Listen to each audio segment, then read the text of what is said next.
I never thought I'd be that guy, the one who gets blindsided by something so raw and personal. My name's Mike, I'm 42, and I've been married to Lisa for about 8 years now. We started out pretty solid. She's a fiery, opinionated woman, sometimes bitchy, sure, but I always thought that was just her personality, her way of pushing back against the world. I've always been the more laid-back type, the guy who prefers to keep things simple, focus on my campaign for Congress and try to make a difference. We were good together, or so I thought. But over the last few months, I started noticing little things. She'd be on her phone more than usual, sneaking around, deleting text messages like she was trying to hide something. I'd catch her giving me that "I'm busy, mind your own business" look when I'd ask about her day. Honestly, I brushed it off at first. Maybe she was stressed with her job, or maybe she was just tired. But then I caught her in a lie. Not a little one, either, something big. She told me she was out with her girlfriends last weekend, but her phone pinged with a message at midnight from some guy named Tom, and her location data showed she'd been at some hotel downtown, not the bar she claimed. That was weird enough, but I didn't say anything right then. I thought I was imagining it. I didn't want to jump to conclusions, but I couldn't shake that feeling in my gut. Lisa had always been a bit of a bitch when she felt cornered, so I knew better than to confront her without solid proof. Still, my mind kept spinning, and I started paying more attention. Every little thing seemed off. Her sudden interest in her appearance, her defensive attitude when I asked about her phone, her clandestine meetings with some new guy I'd never heard of. She'd be dismissive, laugh it off, call me paranoid, or accuse me of spying. But I was. I just wanted the truth, even if I suspected it would hurt like hell. And then, out of nowhere, I found it. It was late at night, and I was trying to log into my email from her laptop because I'd forgotten my password. I'd been working late on some campaign stuff and needed to check some files. Her browser history was wide open, and I saw the name Aaron pop up in her search history, then a folder labeled Strategy Meetings. My heart stopped. I clicked on it, and there were files, detailed notes, private strategy sessions, plans for fundraising, even some confidential messages. I recognized the language from our meetings, the way she'd written about the campaign, but then I saw something that made my stomach drop. References to Aaron, secret meetings, and intimate moments. My mind reeled. I stared at the screen, trying to process what I was seeing. That's when I found the text messages between her and Aaron, hidden in a subfolder. They weren't just casual, no, they were intimate, flirtatious, sometimes downright dirty. She was talking about their sex life like they were a couple, and the way she described the secret, the danger, and the excitement made me sick. She called him her best-kept secret, and the messages were filled with promises, promises I never saw coming. I thought she loved me, but here she was, sneaking around with my campaign strategist, the guy I trusted to help me win. My mind was racing, and I felt like the ground beneath me was crumbling. I closed the laptop, trying to breathe, trying to hold back the flood of emotions. The betrayal was one thing, but the fact that she'd lied so convincingly, so effortlessly, shattered something inside me. I'd given her my faith, my support, my time, and she threw it all away for some guy she met during campaign strategy sessions. I couldn't believe it. The woman I married, the woman I thought I knew, was out there screwing around behind my back. I didn't sleep that night. I just sat there, staring at the dark, replaying everything I'd seen, feeling a mixture of shock, rage, and heartbreak. I didn't even know what to do first, confront her or burn everything to the ground. But I knew one thing: this was just the beginning. The next morning, I woke up feeling like I'd been hit by a truck. My head was pounding and my stomach was in knots. I kept thinking about what I saw on her laptop, the messages, the files, the secret meetings. It all felt surreal, like I was stuck in some twisted nightmare I couldn't wake up from. I kept asking myself how I missed the signs, how I didn't see it coming. Lisa, my wife, had always been manipulative. She knew how to twist words, how to lie convincingly. But this was next level. She lied about everything, even the little things I'd ignored. I decided I couldn't just brush it off. I needed to confront her, get some answers. I waited until she got home from her book club, which I now knew was a lie. When she walked through the door, I was sitting on the couch, my arms crossed, waiting. She looked annoyed, like she already knew she was in trouble.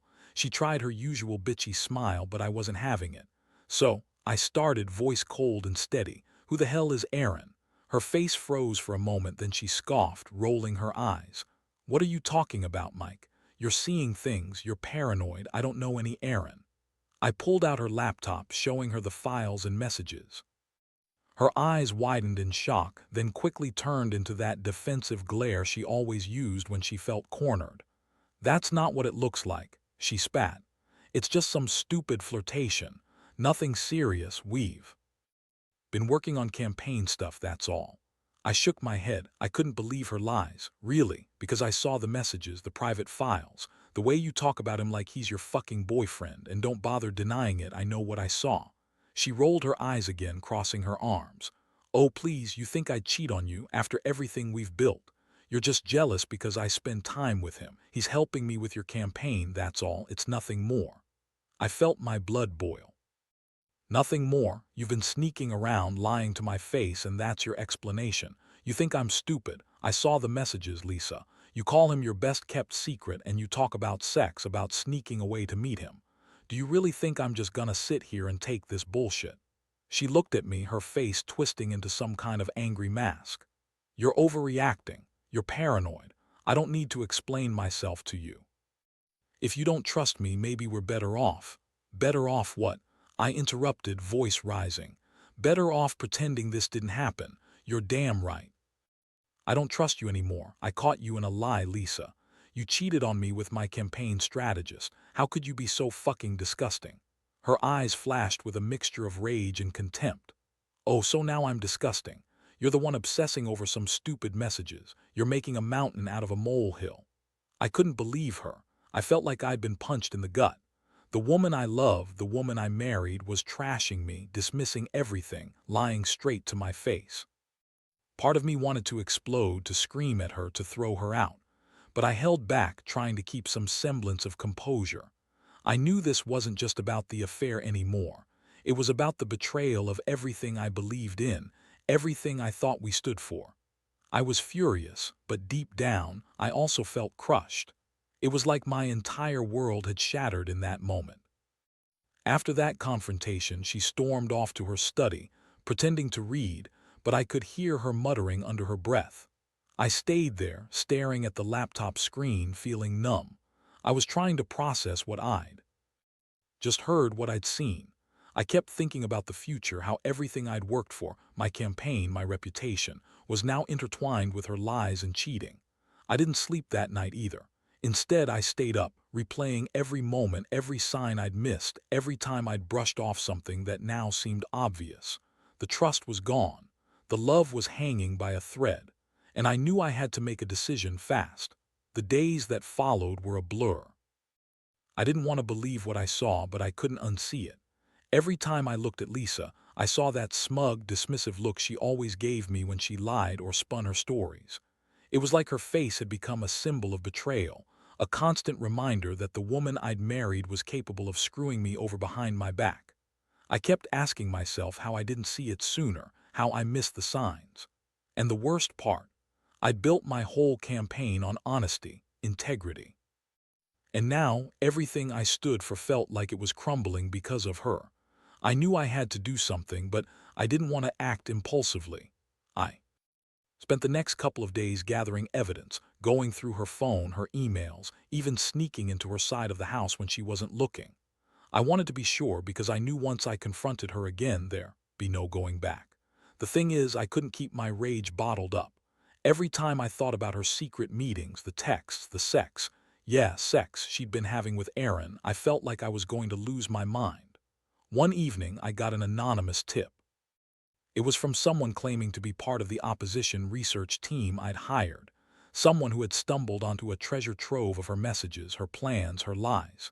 It was a detailed dossier, and I swear to God, reading through it made my blood run cold. They'd found the files on her laptop, the messages, even recordings of her talking about the affair. Everything was laid out clear, proof that she'd been cheating with Aaron, the campaign strategist I trusted the most. How the grassroots movement I'd built had funded their affair, how she'd lied to me at every turn. I stared at the documents for hours, heart pounding, trying to grasp what it all meant. I felt betrayed on every level, personally, professionally, morally. This wasn't just about some affair. It was about a woman who lied to my face, used my trust, and turned everything I believed in into a twisted game. I knew I had to act, but I also knew I had to be smart about it. Confronting her now without a plan would only make things worse. I had to think carefully, figure out my next move, something cold, calculated, and at the same time honest. That night I sat on the porch with a beer, staring at the stars, trying to hold myself together. I'd never felt so torn. A part of me wanted to rip everything apart, to confront her head-on, to make her suffer the way she'd made me suffer. But another part, a quieter, more rational part, knew that I needed to think this through. I needed to decide if I was going to fight for this mess or cut my losses and walk away. I'd built my entire life around integrity, around public service, and I refused to let her betray me like this and get away with it. But I also knew that the fallout wouldn't be pretty. This wasn't some little mistake. It was a full-blown betrayal of everything. As I sat there, I realized that my feelings were a mess: anger, hurt, disgust, and a deep sense of loss. I'd loved her once, believed in us, believed that I was doing something meaningful with my life. Now that all felt like a lie. I kept asking myself whether I could forgive her, whether I even wanted to. And honestly, I wasn't sure if I still knew who she really was anymore, or if I ever truly did. The only thing I knew for certain was that I couldn't keep pretending everything was fine. Something had to give, and I had to decide what kind of man I was going to be in the face of all this. The next morning, I woke up with a clarity I didn't expect. I knew what I had to do. I couldn't keep living in this illusion that my wife was the woman I loved, the woman I trusted. The evidence was overwhelming, and I had to face the fact that she wasn't the person I thought she was. I got up early, made myself a strong coffee, and sat down at the kitchen table with my phone. I started drafting a message, something straightforward, no emotional crazy talk, just the facts. I was going to confront her with everything I had gathered, but I wanted to do it from a place of calm, of certainty. She was still sleeping when I sat down, probably exhausted from her own lies and secrets. I paused for a moment, took a deep breath, and then dialed her number. "Lisa," I said softly but firmly, "we need to talk. Now." Her voice on the other end was defensive. "What is it, Mike? Can it wait?" I told her I wasn't playing games anymore. I told her I knew about Aaron, about the affair, about everything. Her reaction was instant. She snapped, screaming, denying everything, calling me a jealous, paranoid bastard. But I didn't let her get away with it. I laid out the evidence, every message, every file, every secret meeting. She tried to lie her way out of it. "That's not what it looks like.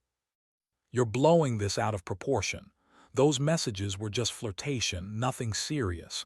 You're just insecure because you're busy with your campaign." I cut her off. "No. Lisa, it's not just flirtation. I saw the files, the messages. You've been screwing around with my campaign strategist, the guy I trusted the most. How could you do that? Didn't you think I'd find out?" She went quiet for a second, then her voice turned bitter.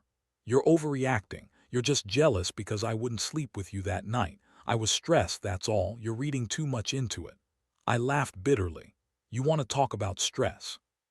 How about the stress of knowing my wife has been lying, cheating, and dragging my campaign, my life through the mud? Do you even realize what you've done?" She started crying, but it was the fake kind, like she was trying to manipulate. "Mike, I love you. I swear it's just a stupid mistake. It doesn't mean anything. I don't know why I did it. Please, let's just forget this ever happened." I felt my fists clench. "Forget it? You think I can just forget you've been screwing around with my campaign strategist? You think I can forget how you lied about everything?" Her voice grew angry. "You're being hysterical. You always blow things out of proportion. You're just trying to control me. Well, I'm done pretending I'm perfect for you. Maybe we're better off apart." That was the moment I knew I couldn't keep pretending either. I told her bluntly, "You want to end this, fine. But know this isn't just about some affair. It's about respect. And you lost mine long ago."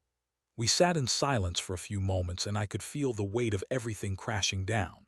I realized that I'd been naive, believing that honesty and integrity mattered in a marriage. But now I saw it for what it was: a lie, a facade. I wasn't sure what hurt more, the betrayal itself or the fact that I'd let her get away with it for so long. I knew I had to make a decision and I had to do it quickly. I couldn't keep living in this limbo. My integrity, my reputation, everything I fought for in my campaign depended on what I did next.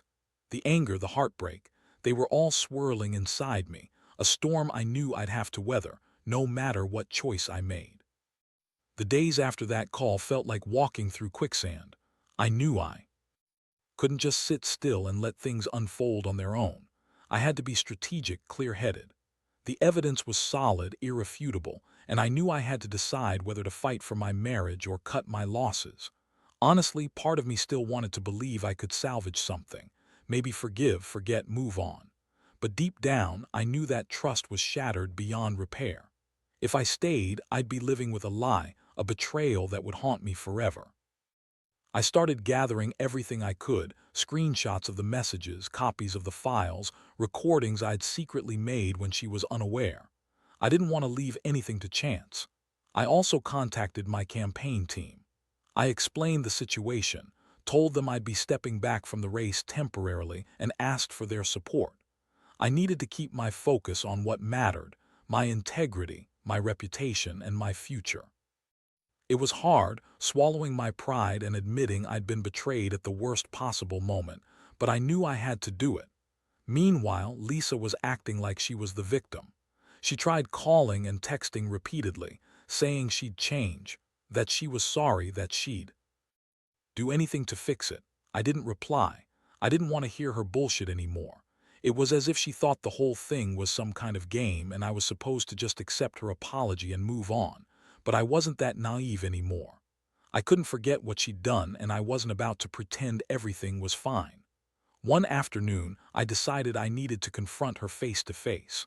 I told her I was done, that I was leaving, and I meant it. The house was tense, heavy with unspoken words. She was furious, calling me names, trying to guilt-trip me, saying I was overreacting or that I was jealous, but I didn't care. I just looked her in the eyes and said, "You betrayed me, Lisa. You lied, you cheated, and you used my trust like it was nothing. I don't want to see you again until you're ready to be honest. And that's not going to happen anytime soon." As I packed a bag, she stood there, furious and crying. She yelled at me, told me I was making a huge mistake, that she still loved me, that she'd fix everything. But I knew better. You can't fix a lie that's been buried so deep. I had to walk away, for my own sanity and for my dignity. I left that house with a heavy heart, feeling like a shell of the man I'd been. But I also felt a strange sense of relief. Finally, I was taking control, making a choice instead of letting her manipulate me. That night, I stayed at a friend's place, trying to process what had just happened. I realized I'd been living in denial for too long, ignoring all the warning signs. My gut had told me something was wrong, but I kept convincing myself it was insecurity or stress or some stupid misunderstanding. Now I knew the truth. Lisa had been cheating with my campaign strategist, probably from the start, and I'd been too blind or too scared to see it. I felt a mix of sadness and anger, sad because I'd lost the woman I thought I loved, and angry because she'd taken everything from me. In the end, I learned a lot about trust and betrayal. I learned that sometimes, the people we love the most are the ones who can hurt us the deepest. But I also learned that I'm stronger than I thought, strong enough to walk away from a toxic situation, even if it hurts like hell. I don't know what the future holds now. I don't know if I'll ever fully get over this. But one thing, for sure, I will rebuild. And I'll do it without the woman who lied and cheated her way into destroying what little trust I had left. It's been a few weeks since I left the house, and honestly, I still feel like I'm in some kind of fog. Every day is a fight to keep my head straight, to not let the anger or the heartbreak consume me completely. I've been focusing on myself, therapy, working out, reconnecting with friends who have been supportive, and trying to piece together what my life looks like without her in it. The truth is, I don't regret uncovering everything. Ignorance might have been bliss, but it would have only made me more miserable down the line. Now I know the truth, and I can start rebuilding from there. Looking back, I realize how much I trusted her, maybe too much. I was so committed to this idea of us, of honesty and loyalty, that I'd overlooked the signs all along. She was manipulative from the start, always pushing back, always lying when it suited her. And I let her. I thought love was enough, but it's clear now that trust goes beyond that. It's about respect, boundaries, and honesty, and she threw all of that away for some affair with my campaign strategist. I won't pretend this is easy. I still feel anger, sadness, and regret. Regret for the wasted years, for the dreams we had that are now gone. But at the same time, I feel a strange sense of liberation. I finally took control. I finally faced the betrayal head-on instead of burying it deep inside. That's what hurts most, the realization that I was blind, that I believed in someone who turned out to be so different from the person I thought I knew. This experience has taught me a lot about myself, about how I need to set better boundaries, recognize red flags sooner, and never ignore my instincts. I see now that I was too eager to believe she was perfect, that she loved me as much as I loved her. Turns out I was just another pawn in her game. Her lies, her manipulations, they were all about her own needs, her own desires. And I was naive enough to think I was enough for her. As I move forward, I know I'll be cautious. I won't rush into another relationship until I'm truly ready. I want to heal, to rebuild my confidence, and to reestablish my sense of worth. I've learned that sometimes the best thing you can do is walk away and let go of what's toxic, even if it hurts like hell in the process. It's about survival, about protecting yourself from further damage. Finally, I want to say this: trust is fragile. It's easy to lose and damn hard to get back once it's gone. But I also believe that life goes on. There's a lot I don't understand about why she did what she did, but I do know one thing: her choices don't define me. I am still standing, still fighting to be better, stronger, and wiser. And that's what I'll focus on now. Moving on isn't about forgetting. It's about learning, growing, and making sure I never let someone betray me like this again.